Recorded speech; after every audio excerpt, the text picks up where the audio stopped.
ഇസ്ലാമിന്റെ സന്ദേശവുമായി നബി സല്ലല്ലാഹു അലൈഹി വസല്ലം പ്രചാരണം നടത്തുന്ന ആദ്യകാലം. പതിയെ പതിയെ ആളുകൾ അദ്ദേഹത്തെ അംഗീകരിച്ചു വരികയാണ്.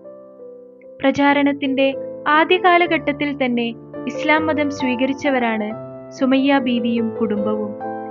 എന്നാൽ അത് മക്കയിലെ ഖുറൈശി നേതാക്കളെ വല്ലാതെ ദേഷ്യം പിടിപ്പിച്ചു. സുമയ്യ ബീവിയും കുടുംബവും ഇസ്ലാം മതം സ്വീകരിച്ചു എന്നതറിഞ്ഞതോടെ അവർക്ക് നേരെയും കലാപക്കാർ പീഡനം ആരംഭിച്ചു. അവരെ കത്തിക്കരിയുന്ന ഉച്ചവെയിലിൽ ചുട്ടുപൊള്ളുന്ന മണലിൽ കിടത്തി, കൈകാലുകൾ ബന്ധിച്ചു, വസ്ത്രാക്ഷേപം നടത്തി, മർദ്ദിച്ചു. ഇതിനിടയിലും അവർ അല്ലാഹു അഹദ്, അല്ലാഹു അഹദ് എന്നു പറഞ്ഞുകൊണ്ടേയിരുന്നു. സുമയ്യ ബീവിയുടെ ഗുഹ്യഭാഗത്ത് ചുട്ടുപഴുപ്പിച്ച് ഇരുമ്പ് കമ്പി കയറ്റിയാണ് കലാപക്കാർ അവരെ വധിച്ചത്. അങ്ങനെ അവർ ഇസ്ലാമിലെ ആദ്യത്തെ വനിതാ രക്തസാക്ഷിയായി.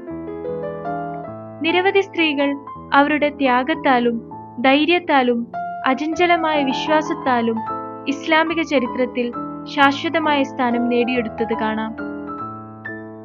അത്തരത്തിൽ ഇസ്ലാമിക ആദർശത്തിനു വേണ്ടി കൊടിയ ക്രൂരതകൾ നേരിടേണ്ടി വരികയും ഒടുവിൽ തന്റെ ജീവൻ തന്നെ ത്യജിക്കേണ്ടി വരികയും ചെയ്ത ഒരാളാണ് മഹദി സുമയ്യ റളിയല്ലാഹു അൻഹ.